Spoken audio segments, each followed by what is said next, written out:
এই জন্য লোকমান হাকিম বলতেছে, বাবা তুমি যদি সরিষার দানার পরিমাণও কিছু করো, সেটা যদি শিলা গর্ভে হয়, মাটির নিচে হয়, কিংবা আকাশের উপরে হয়, যেখানে যা করো আল্লাহ কিন্তু ওইটা আমলনামায় হাজির করবে। বিদায় সাবধান। আজকের সন্তানেরা কারো গাছের আম চুরি করে নিয়ে আসছে, বাপ খুশি, কারণ আমার সাহস হয় না মানুষের গাছের পাতা ছেঁড়া আর তুই আম চুরি করলি, কথা কয় না, খুশি হয়ে যা। কিন্তু আপনার কি খুশি হওয়া উচিত? আপনার কি বলা উচিত যে বাবা মানুষের গাছ থেকে কোনো ফল ফুল চুরি করবি না, তোরে বাজার থেকে আমি কিনে খাওয়াবো, আমার রক্ত বিক্রি করে খাওয়াবো, আমি কোনো চোরের বদনাম নিতে চাই না। ছেলে না বইলা স্কুলে পড়তে গিয়ে কলম চুরি করে নিয়ে আসছে, খাতা চুরি করে নিয়ে আসছে, বাপ মা কয়েছে 10 টাকা বাঁচাই দিন, এটা বলা যাবে না। বলা লাগবে বাবা খবরদার বন্ধু বান্ধবকে না বইলা কলম খাতা এগুলো আনতে নাই, কথা কেন? আজকে সমাজে আপনি যা করতেছেন সব আল্লাহ দেখে। এই যে পাকিস্তানের পার্লামেন্ট নির্বাচন হয়ে গেল, নওয়াজ শরীফ সাহেব যখন পার্লামেন্টে চলে গেছে সবাই বলে ভুয়া ভুয়া ভুয়া ভুয়া, নওয়াজ শরীফ ভুয়া ভুয়া ভুয়া বলে স্লোগান দিতেছে।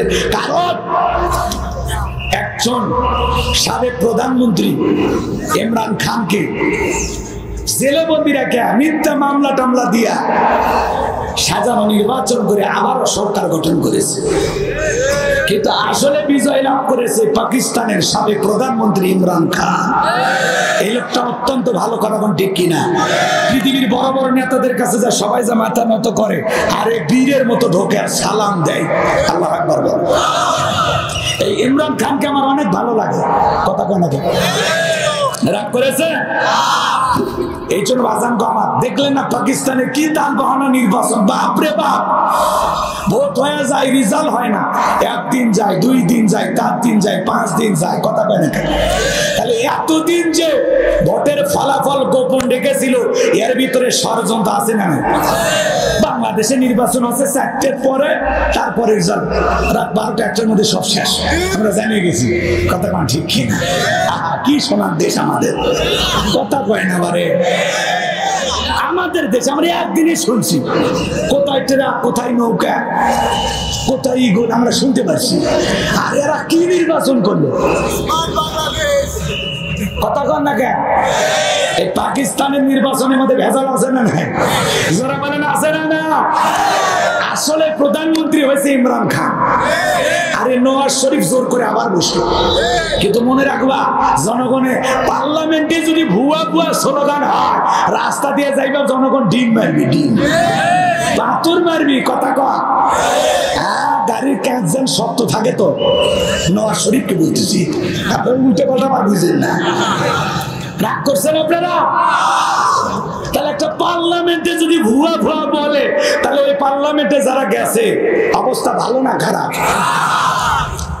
আজকে মানুষকে লোভ এমন পায়া বসছে, বাপরে বাপ, জীবন চলে যাবে তাও ছাড়বে না, আছে না নাই? কষ্ট হচ্ছে আপনাদের। এই জন্য ইমরান খানের পক্ষে আমরা দোয়া করি। এদিক খেয়াল করেন, পাকিস্তানের আর একটা কথা আপনাদেরকে বলি, পাকিস্তানে এখনো গরুর গোস্ত 250 টাকা, আর বাংলাদেশে আমরা খাচ্ছি 700 টাকা। দুঃখ দুঃখ, দ্রব্যমূল্যের বাজারে আগুন, নিয়ন্ত্রণ নাই বাজারে, যা খুশি বাজারে চলতেছে, দেখার মতো কেউ নাই, কথা কোন ঠিক? এই জন্য আমরা বলতেছি সরকার যাই থাকে থাক, অন্তত জিনিসের দাম গুলো কমায় দেন, গরিব মানুষ শান্তিতে খাবে আর দোয়া করবে, কথা কোন ঠিক কিনা? আমার বাবাজিরা মন খারাপ করছেন, চলেন সামনের দিকে যাই। আমি গুনাহগার যে কথা বলতে চাচ্ছিলাম, দিনের আলোতে রাতের আধারে গোপনে প্রকাশে যা করতেছি সবকিছু দেখতেছেন কে? আপনার আমলনামার রিপোর্ট আল্লাহ হাতে ধরায় দেবে, বলবে ইকরা কিতাবাকা, তোমার কিতাব তুমি পড়ো, আজকে তোমার হিসাব দেওয়ার জন্য তুমি নিজে যথেষ্ট। মানুষ তখন আমলনামা হাতে নিয়ে বলবে, মা বিহাজাল কিতাব লা ইগাদিরু সগীরাতাও ইল্লা কাবীরাতান ইল্লা আহসাহা, এত বড় আশ্চর্যজনক একটা কিতাব, ছোট কথাও লেখা বাদ যায় নাই, বড় কথাও লেখা বাদ যায় নাই, গোপনে প্রকাশে যা করেছে সবকিছু আমলনামায় লিপিবদ্ধ করে রেখেছেন তিনি কে? আল্লাহ। কিরামান কাতিবিন কাতিবিন ইয়ালামুনা মা তাফআলুন। সম্মানিত দুইজন লেখক 24টা ঘন্টা আপনার আমার জীবনের ডায়েরি লিপিবদ্ধ করতেছে। এজন্য যুবক, দিনের আলোতে রাতের আধারে গোপনে প্রকাশে যা করো, মনে করো না জঙ্গল প্রেম করার জন্য মঙ্গল। জঙ্গলে কেউ না দেখলে একজন দেখতেছেন টিভিকে। 14 ফেব্রুয়ারিতে শেফালিক যে ফুল দিয়া আই লাভ ইউ কইছো, বিয়ে করছিলে কথা বল। বিয়ে ছাড়াই যে ফুল দিয়ে ভালোবাসা জানাইলে ওই ভিডিও মা বাবার কাছে না থাকলে আল্লাহর কাছে আছে না। এই জন্য গোপনে প্রকাশে যে যা করতেছি সব লিপিবদ্ধ করে রাখছেন কে? আমার ভাইয়ের জন্য আসুন, আপনি অন্ধকারে গুনাহ করতেছেন, অন্ধকারে দেখেন কে? কথা কয় না। একটা গোপন কক্ষে গুনাহ করতেছেন, দেখে কে? বিমানে চড়ে যদি গুনাহ করেন, দেখে কে? একটা গর্ত ঘুরে ওর ভিতরে ঢুকে যদি গুনাহ করেন, কে দেখে? পানির নিচে যায় যদি গুনাহের কাজ করেন, দেখে কে? এই জন্য লোকমান হাকিম বলতেছে, বাবা তুমি যদি সরিষার দানার পরিমাণ কিছু করো, সেটা যদি শিলা গর্ভে হয়, মাটির নিচে হয়, কিংবা আকাশের উপরে হয়, যেখানে যা করো আল্লাহ কিন্তু ওইটা আমলনামায় হাজির করবে। বিদায় সাবধান। আজকের সন্তানেরা কারো গাছের আম চুরি করে নিয়ে আসছে, বাপ খুশি, কারণ আমার সাহস হয় না মানুষের গাছের পাতা ছেঁড়া আর তুই আম চুরি করলি। কথা কয় না, খুশি হয়ে যা। কিন্তু আপনার কি খুশি হওয়া উচিত? আপনার কি বলা উচিত যে বাবা মানুষের গাছ থেকে কোনো ফল ফুল চুরি করবি না, তোরে বাজার থেকে আমি কিনে খাওয়াবো, আমার রক্ত বিক্রি করে খাওয়াবো, আমি কোনো চোরের বদনাম নিতে চাই না।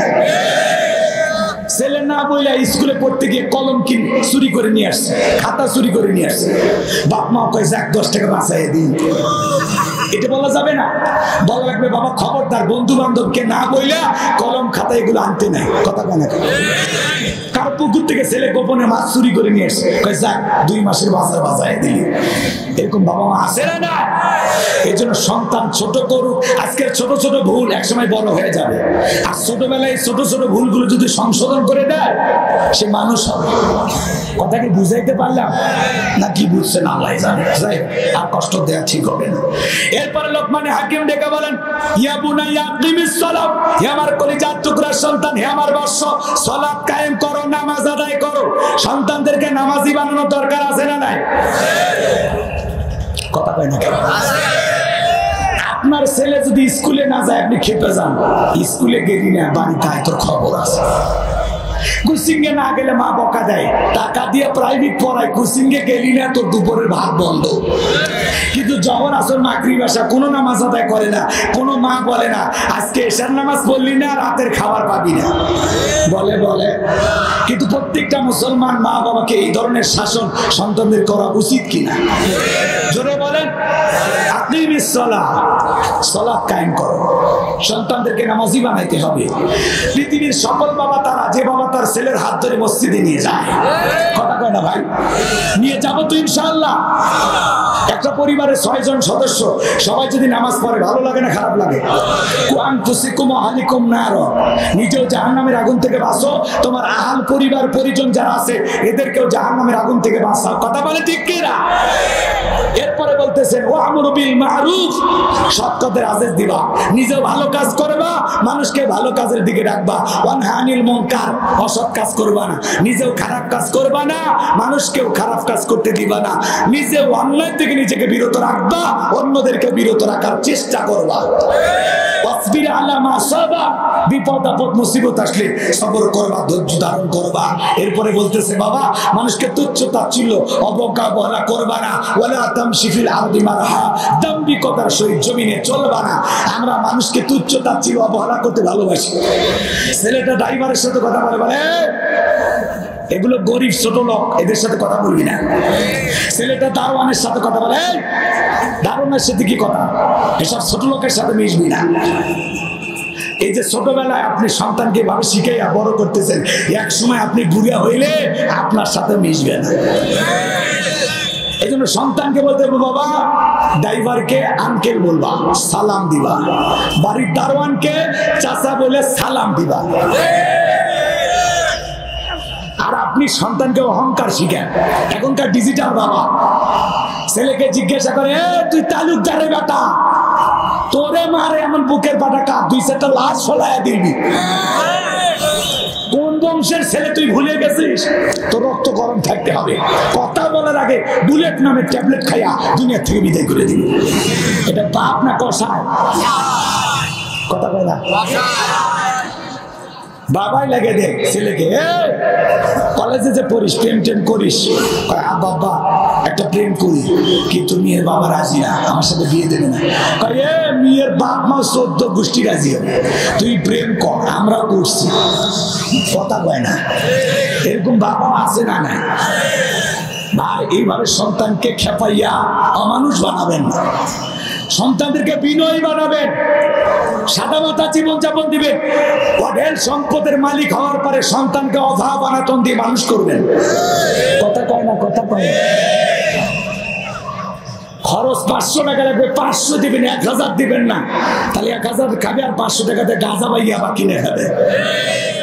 ওই যে দেখলেন না, আপন জুয়েলার্সের মালিক, ছেলের হাত খরচ দেয় 2 লাখ টাকা, একটা মেয়ে জন্মদিন পালন করতে গেলেও তারা ধর্ষণ করলো, পরে এখনো জেলখানায়। কথা বল।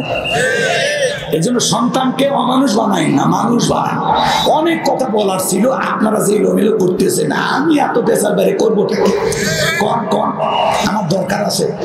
ওইদিকে সুলাইমানের কাহিনীটা বলা হলো না, লোকমানের ছেলের বিয়েটা আর হলো না। এ পর্যন্ত থাক, আজকে শেষ করে দিচ্ছি।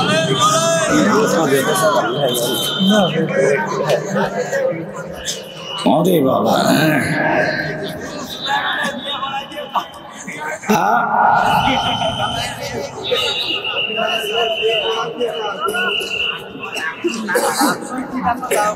বুঝি না আপনারা যে বিরক্ত করতেছেন আমারে, ওটা বসা করে।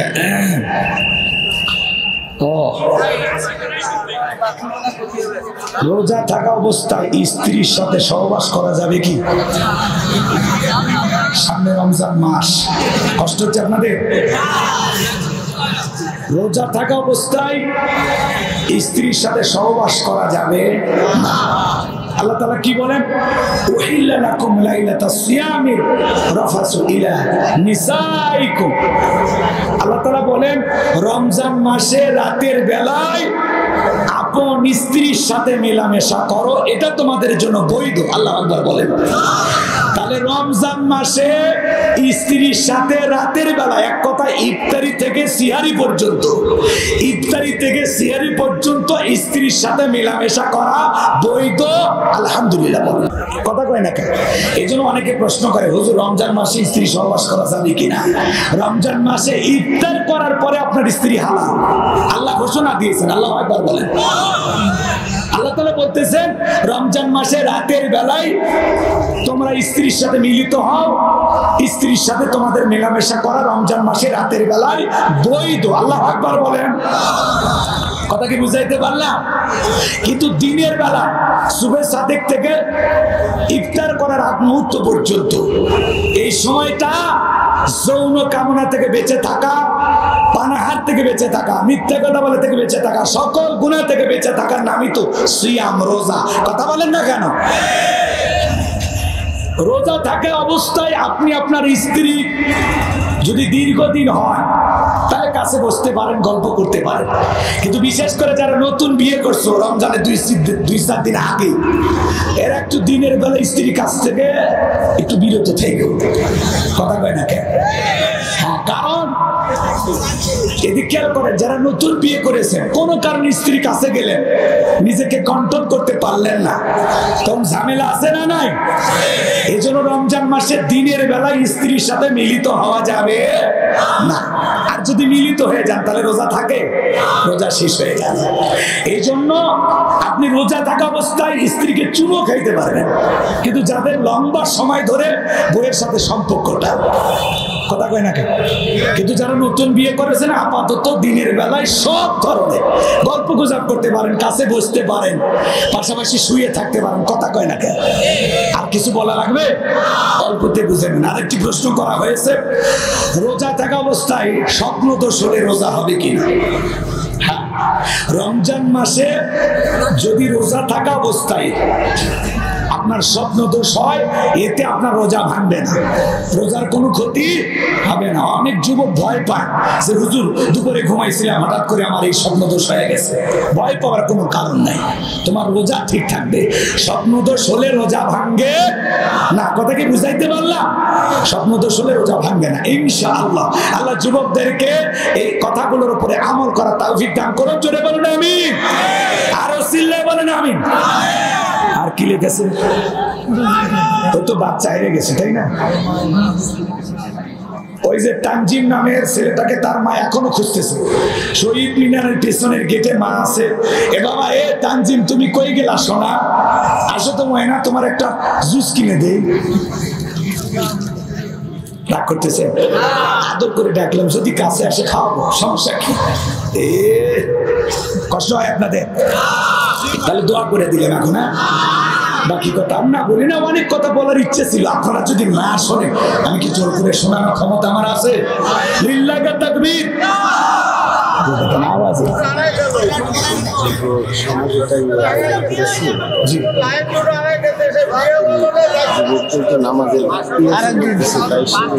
বললামই তো, নামাজের ওয়াজি তো করলাম কিছুক্ষণ আগে। হুজুর কই আসিল? আরে ছোট বাচ্চা মসজিদে নিয়ে যেতে বললাম, আর যুবক যাবে না? কথা কয় না। যারা যুবক কমিটি আজকের আয়োজন করেছেন, প্রত্যেকটা যুবককে আল্লাহ যেন নামাজি বানায় দেয়। এই যারা গেঞ্জি পরা যুবক, কই তোমরা এই জায়গায় আসো তো?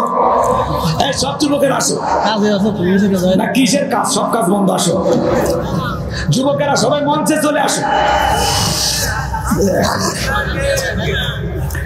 লোকমানে হাকিমের ছেলের বিয়ের ঘটনা যদি বলতে যায়, কমপক্ষে আরো 1 ঘন্টা ওয়াজ করা লাগবে। না শোনেন, আমার বলার ইচ্ছা ছিল, আপনারা অনেক দিকে বুঝতেছেন, আমি অনেক চিল্লাচ্ছি কিন্তু আওয়াজ ফুটতেছে না। বুঝতেন? আওয়াজ একটু টনটনা হলে বক্তায় এই যে আমি কথা বলতেছি আপনারা শুনতে পান। অনেক কাছে যায়ও কাজ হচ্ছে না, বাড়িতে দোষ দিয়ে লাভ নাই, যেমন গুড় তেমন মিষ্টি। ডেকোরেটর ভাড়া করার সময় বলবেন যে এমন আওয়াজ দিবা, তোমার 50,000 টাকা লাগলো দিব, টনটন আওয়াজ। বক্তা যান 2 হাত দূরে থেকে কথা বললেও যেন আওয়াজ টানে, পারবেন না? ওদেরকে বেশি টাকা দেবেন, ওদের কাছে সব মাল আছে। কথা বুঝছেন? এরা ব্যবসায়ী, কিন্তু এটা বোঝা লাগবে আপনার। আর শহরের সবচেয়ে ভালো মাইক নিয়ে আসার চেষ্টা করবেন, তাহলে কি হবে? আপনাদের এই আলোচনাগুলো ভালো হবে। এই যে আমি কথা বলতে বলতে ক্লান্ত হয়ে গেছি, 4 ঘন্টা কথা বলবো, ক্লান্তি আসবে না। গলা টেনে নিচ্ছে, শুকে যাচ্ছে, কষ্ট হচ্ছে, আমি সব কষ্ট মেনে নিয়ে কথা বলতেছি। আমার ভাইদের আমি দোষ দিব না, কারণ মাইক যদি ভালো হয় আপনার আওয়াজটা ফুটবে ভালো। আর তাছাড়া ওয়াজ করবেন সাইদি সাহেবের মতো, শোনা যাবে তোফাজ্জলের মতো। আওয়াজে অনেক কিছু। বক্তার সম্পদ 2টা, একটা হলো ভালো মাইকের সাউন্ড সিস্টেম, আর একটা ভালো ডাবা শ্রোতা, যারা ধৈর্য নিয়ে বয়ান শোনে, এদেরকে শোনাইতে ভালো লাগে। কথা বলেন? কিছু আছে ভাইরাল বক্তা দেখার জন্য 1 নজর আসে, ওই হুজুরের ওয়াজ আমার মোবাইলে, পকেটে। গোলাম রব্বানি হুজুর আমার পকেটে, আর কি করো? 1 নজর হুজুরকে দেখে আসছে। আরে পাগল, এত দূর থেকে তোদের এলাকায় আসলাম, 2টা ঘন্টা আমার সামনে থাকলি না, তুমি কিসের ভক্ত? কথা কয় না। তোমার মতো ভক্ত দিয়ে হবে তা কি? আপনাদের ওই জায়গায় বুঝতে পারছি, মঞ্চে ওঠে সব গেঞ্জি পরা, আসেন আমার গেঞ্জি কই নিয়ে আসেন। কষ্ট হচ্ছে আপনাদের? আচ্ছা শুনুন, এদিক খেয়াল করেন, গেঞ্জি পরা সবাই মঞ্চে চলে আসে। দেখি তো এদেরকে সাইজ করেই যায়। আসে লিল্লাহি তাকবীর। 2টার মধ্যে একটা বলি, নবী সুলাইমানের কথাটা বলি। বলবো? বলবো? ঠিক আছে। আরেকজন ওই যে হুজুরের ভক্ত, পাকিজামার গান শুনতে চাইছে, এগুলো তো মোবাইলে আসে। আর পাকিজামা সেই ওইটা 17-18 সালে ওইটা জাঁকজমক ছিল, 6 বছর পরে কি ওইটা আসে? ওই সিরিয়ালই সে আসে। পাকি কয়েকদিন পর মরে যাবে। না না, স্টেজ ভাঙবে না। যুবক যারা আসছেন বাবা আসো, আর ভাঙে ভাঙো, মনে নাই মাছ ভাঙে বাংলাদেশ। আমার ভাইরা নবী সুলাইমান দেখে বলে, আব্বা ওই সিন্ধুকের ভিতরে 3টা জিনিস থাকবে, কোনটার নাম কি কোনটা দিয়ে কি কাজ হয় আমি বলে দিতে পারবো। আল্লাহু আকবার বলে। যুবক একজন আর একজনের সাথে হাত দেন। হ্যাঁ, একজন যুবক আমার হাতে হাত দাও। তোমরা আজকের মাহফিল করেছো, তাফসীর মাহফিল করাতে তোমরা খুশি না বেজার? আচ্ছা, তাফসীর মাহফিল কেন করেছো? আল্লাহকে রাজি খুশি করার জন্য, এলাকার মানুষকে দিন শোনানোর জন্য, যাতে মানুষ দিনের কথা শুনে। আমি কিছুক্ষণ আগে আলোচনা করেছি, ইয়া বুনাইয়া আকিমিস সালাহ, হে আমার বৎস, আমার কলিজার টুকরা সন্তান, তোমরা সালাত কায়েম করো, নামাজ আদায় করো। তাহলে তোমরা যে যুবকেরা আয়োজন করেছো, এরপরে গেঞ্জি প্লাস মাথায় টুপি থাকবে ইনশাআল্লাহ। পাশাপাশি আজকে হাতে হাত রেখে ওয়াদা দাও, আজ থেকে 5 ওয়াক্ত নামাজ তোমরা কেউ ছাড়বা না ইনশাআল্লাহ। জোরে বলেন ইনশাআল্লাহ। আরেকবার জোরে বলেন ইনশাআল্লাহ। আল্লাহ কলিজার টুকরা যশোরের যুবকদেরকে নামাজি বানায় দেন। জোরে বলেন আমিন। এদের ঈমান খালিদ বিন ওলীদের মতো বানায় দেন। জোরে বলেন আমিন। ওয়াদা ঠিক থাকবে তো ইনশাআল্লাহ? বুঝো ইনশাআল্লাহ। ঠিক আছে, আমার একটা গেঞ্জি নিয়ে এসে। আচ্ছা, এবার চলেন আমি বলে দিচ্ছি। সাদিক হোসেন এদিকে খেয়াল কর, 3টা জিনিস কি কি আছে বলবো? আবার মুনাজাত লাগবে না নাকি? না না, কারোটা খুলে দিও না, নতুন নিয়ে আসে না, কারোটা খুলে দিও না, এরকম জুলুম করা যাবে না, তাই না? যদি এক্সট্রা থাকে তাহলে বরাদ্দ দেন, না থাকলে লাগবে না। আচ্ছা, এদিকে খেয়াল কর, সিন্ধুকের ভিতরে 3টা জিনিস ছিল। দেখে বলে আব্বাজান, 1 নাম্বার থাকবে একটা কিতাব। আল্লাহু আকবার বলেন। এই কিতাব হবে সংবিধান, কিভাবে রাষ্ট্র পরিচালনা করা থাকবে, সব নিয়ম নীতি ওই কিতাবের ভিতরে লেখা থাকবে। বলেন আল্লাহু আকবার। 2 নাম্বার থাকবে একটা চাবুক। এই সমাজের যারা অপরাধ করবে, ওই চাবুক নিজে যায় অপরাধীদেরকে শাস্তি দিয়ে আসবে। জায়গার চাবুক জায়গায় ফেরত আসবে। এই চাবুক চালানোর জন্য মানুষ লাগবে না। আল্লাহু আকবার কর। ওইরকম একটা মজাদার চাবুক যদি আমরা পাইতাম, কোন দিক দিয়ে মার হইতো টেলিভিশনে দেখতাম আর বলতাম, ও ইও বদমাইশ। কথা কয় না কেন? ওই চাবুক চালানোর জন্য লোক লাগবে না, হাজার হাজার মানুষকে 2-4 মিনিটের মধ্যে শাস্তি দিতে পারে। ওই চাবুকের এত মজা যায়। আল্লাহু আকবার বলেন।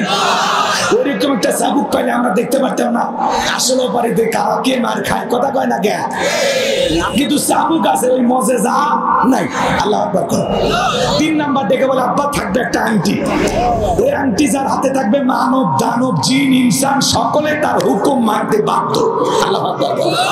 তো আখিরি দাওয়ানা আলহামদুলিল্লাহি রাব্বিল আলামিন। আমরা সকলে দোয়ার দিকে চলে যাই। সকলে দুরূদ ইব্রাহিম পড়ুন। আল্লাহুম্মা সাল্লি আলা মুহাম্মদ ওয়া আলা মুহাম্মদ কামা সাল্লাইতা আলা ইব্রাহিম ওয়া আলা আলি ইব্রাহিম ইন্নাকা হামিদুম মাজিদ। আল্লাহুম্মা বারিক আলা মুহাম্মদ ওয়া আলা মুহাম্মদ কামা বারাকতা আলা ইব্রাহিম ওয়া আলা আলি ইব্রাহিম ইন্নাকা হামিদুম মাজিদ। আল্লাহুম্মা আমিন। ربنا ظلمنا انفسنا وان لم تغفر لنا وترحمنا لنكونن من الخاسرين।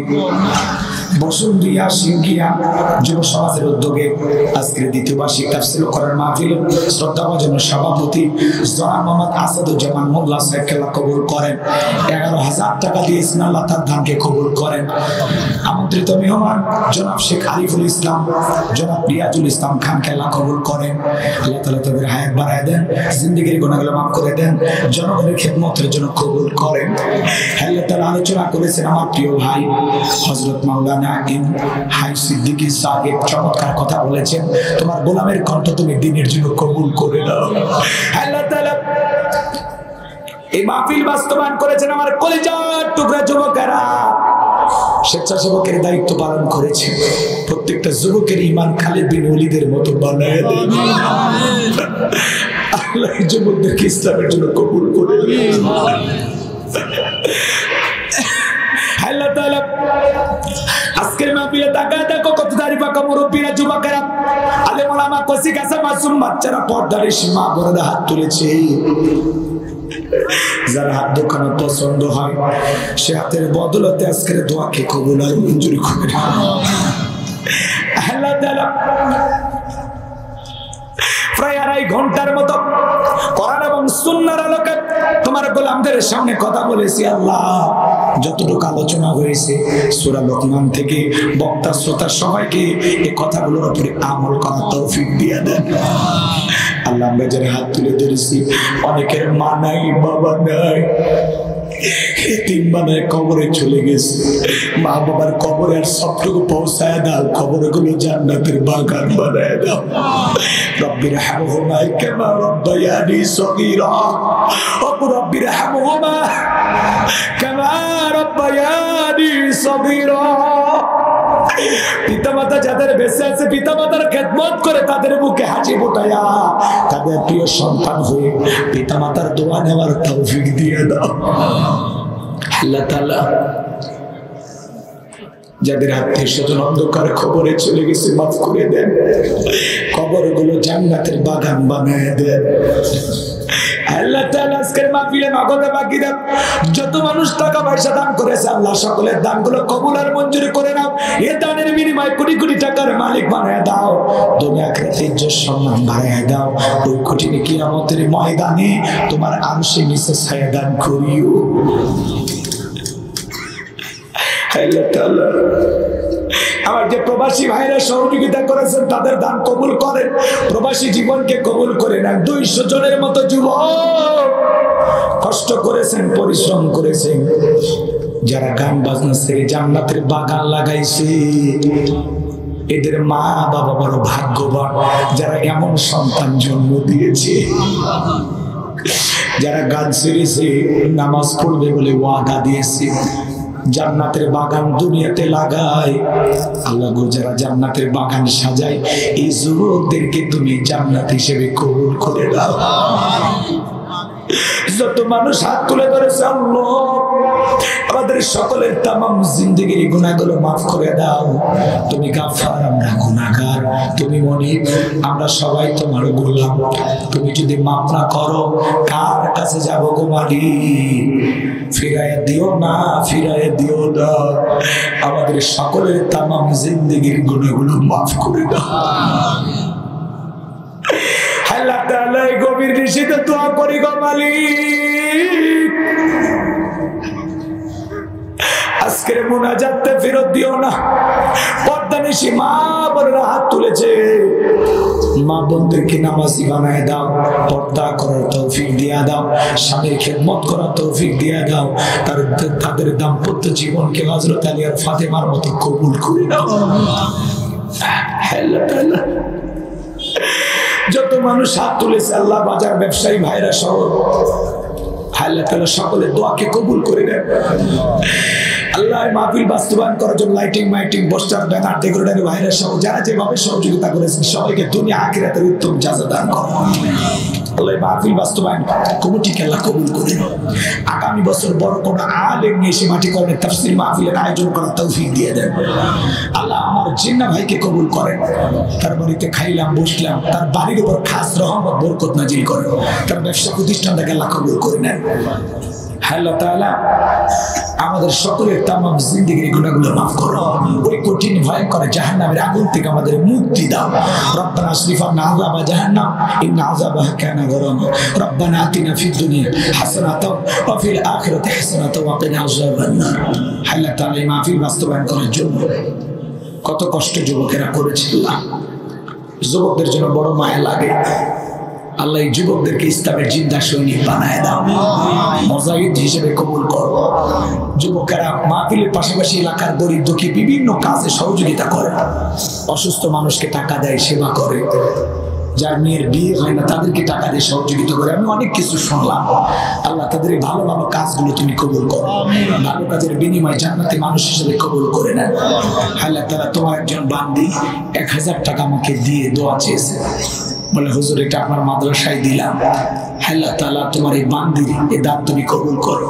আমি গুনাহগার বগুড়া একটা মাদ্রাসা দিয়ে দিয়েছি, আমার মাদ্রাসায় 11 জন এতিম বাচ্চা, 13 জন গরিব বাচ্চা, 50 জনের মতো ছাত্র, যাদের থাকা খাওয়া চিকিৎসা পোশাক সম্পূর্ণ ফ্রি। মাদ্রাসার পাশাপাশি একটা মসজিদ বানাবো, কবরস্থান বানাবো। তোমার এই গোলামের স্বপ্নগুলো তুমি পূরণ করে দিও।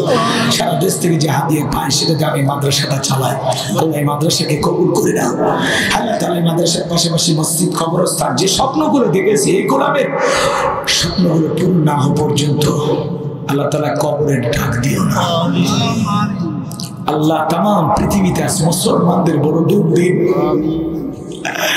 আল্লাহ, নেতানিয়াহু সমস্ত ইহুদি জালেমদেরকে পরাজিত করে ফিলিস্তিনি মুসলমানদেরকে তুমি বিজয় দাও আল্লাহ, ফিলিস্তিনি মুসলমানদেরকে বিজয় দাও আল্লাহ, আবারও বাইতুল মুকাদ্দাসে সিজদা দেওয়ার সুযোগ করে দাও।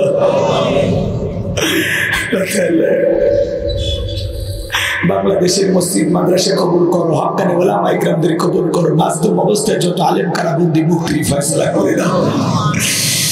কোরআনের ময়না পাখি বিদায় নিয়েছে পিরোজপুরের জমিনে সাহিত্য, আল্লাহ তার কবর জান্নাতের বাগান বানায় দাও। আমরা গত 2 দিন আগে তোমার আরেকজন কোরআনের পাখি আল্লামা লুৎফর রহমান হাফিজাহুল্লাহ রাহমাতুল্লাহ আলাইহি, আল্লাহ তোমার গোলাম তোমার ডাকে সাড়া দিয়ে তোমার জিম্মায় চলে গেছে। আল্লাহ তোমার এই গোলামের কবর তুমি জান্নাতের বাগান বানায় দাও। সারাটা জীবন দিনের খিদমত করে সব টাকা মসজিদ মাদ্রাসায় দিয়েছে। আর এই যে মানুষটা কয়েকদিন আগে বক্তৃতা দিতে গিয়ে বলেছে আমার ভিসার মেয়াদ শেষ, আগামী রমজান পর্যন্ত আমি নাও বাঁচতে পারি, পাবো কিনা রমজান জানি না, এর আগে তিনি মারা গেলেন। আল্লাহ তাআলা তোমার এই গোলামের কবর তুমি জান্নাতের বাগান বানায় দাও। আল্লাহ তাআলা আমার জিনা ভাই সহ অনেকে মা বাবার জন্য দোয়া চেয়েছেন, আল্লাহ যাদের মা বাবা আত্মীয় স্বজন কবরে চলে গেছে মাফ করে দেন, যাদের পিতা মাতা বেঁচে আছে আল্লাহ তাদের খেদমত করার সেবা করার তৌফিক দিয়ে দাও। আল্লাহ তাআলা এই মাহফিল বাস্তবায়ন যারা করেছেন কবুল করেন, দূরান্ত থেকে যারা কোরআন শোনার জন্য ছুটে এসেছেন সবাইকে নিরাপদে বাড়ি পর্যন্ত পৌঁছার তৌফিক দান করুন, সবাইকে আপনার রহমতের চাদরে আবৃত করুন। জীবনে কোনোদিন যশোরে মুসলমানের সাথে আর যদি দেখা না হয় এই মুখগুলো জান্নাতের সিঁড়িতে পরিচয় করে দিও আল্লাহ। আল্লাহ আমার মতো পাপী নগণ্য হতভাগা কাঙ্গাল অসহায় তোমার কাছে দোয়া করে আল্লাহ তাকায় দেখো কত ভালো মানুষের হাত তুলেছে, কত হাজী সাহেব, কত আলেম ওলামা, তাহাজ্জুদ পড়নেওয়ালা বান্দা, যার হাত দোকানা পছন্দ হয় সে হাতের বদলতে আজকের দোয়াকে কবুলের মঞ্জুর করো। আল্লাহ তাআলা অনেকে দোয়া চেয়েছেন, প্রবাসী ভাইদের জন্য দোয়া চেয়েছেন, আল্লাহ তাদের দান কবুল করেন, তাদের স্যাক্রিফাইস গুলো কবুল করেন। আল্লাহ তাআলা এলাকার সকল মানুষ মিলেমিশে মাহফিল দেয়, কিয়ামত পর্যন্ত এই মাহফিল চালু রাখেন। আল্লাহ তাআলা আমি দোয়া করি আল্লাহ হে রব আজকের দোয়াকে ফেরত দিও না, জীবনে একটাবার খানা কামাই কবুল করে দিও, রাসূলের রওজা পাকে দাঁড়িয়ে সালাম দেওয়ার সুযোগ করে দিও আল্লাহ। মাফ করে সেই আশায় হাত নামাইলাম, যে মাসে মরণ দিবা মাসটা যেন রমজান মাস হয়, যেই দিনে মরণ দিবা দিনটা যেন জুমার দিন হয়, নামাজের সিজদারত অবস্থায় মৃত্যু দিও, কোরআন পড়তে পড়তে মৃত্যু দিও, ইসলামকে প্রতিষ্ঠিত করার লক্ষ্যে রাজপথে জীবনটা বিলানো তৌফিক দিও আল্লাহ, আমাদের শহীদের মৃত্যু নসিব করিও আল্লাহ তাআলা। আমার সাদিক ভাই, হারুন ভাই, আব্দুর রহিম ভাইকে আল্লাহ কবুল করে আল্লাহ। আমার মতো হতভাগা তোমার কাছে দোয়া করি, আমাদের মনে যাদের শান্তি নাই, সংসারে শান্তি নাই, আল্লাহ দাম্পত্য জীবনে সুখ আর শান্তি দান করো আল্লাহ তাআলা। নিজের মনের কষ্ট নিয়ে দোয়া করি আল্লাহ, আমাদের মনের সকল হয়রানি পেরেশানি দূর করে দাও, শান্তির ফয়সালা করে দাও আল্লাহ। শান্তির একমাত্র দেওয়ার মালিক তুমি আল্লাহ। যত মানুষ হাত তুলে 5 ওয়াক্ত নামাজি বানায় দাও। লোকমান হাকিম তার সন্তানদেরকে যেভাবে শিরিক বুঝাইছেন, আল্লাহর ভয় বুঝাইছেন, নামাজের কথা বলেছেন, ভালো কাজের কথা বলেছেন, খারাপ কাজ থেকে বিরত থাকতে বলেছেন, সবরের কথা বলেছেন, অহংকার মুক্ত জীবন যাপন করার কথা বলেছেন, যত উপদেশ লোকমান হাকিম তার সন্তানকে দিয়েছিল প্রত্যেকটা উপদেশ আমরা যেন আমাদের ঘরে আমাদের সন্তানদেরকে দিতে পারি আল্লাহ কবুল করেন। সূরা লোকমান থেকে যে তাফসীর যে আলোচনা হয়েছে এই কথাগুলো বাস্তব জীবনে আমল করা তৌফিক দেন। সুবহান রাব্বিকা রাব্বিল ইজ্জাতি আম্মা ইয়াসিফুন ওয়া সালামুন আলাল মুরসালিন আলহামদুলিল্লাহি রাব্বিল আলামিন। মৃত্যু যখন আসবে আমাদের জবানে জারি করে দিও লা ইলাহা ইল্লাল্লাহু মুহাম্মাদুর রাসূলুল্লাহ সাল্লাল্লাহু আলাইহি ওয়াসাল্লাম। আসসালামু আলাইকুম ওয়া রাহমাতুল্লাহি ওয়া বারাকাতুহু।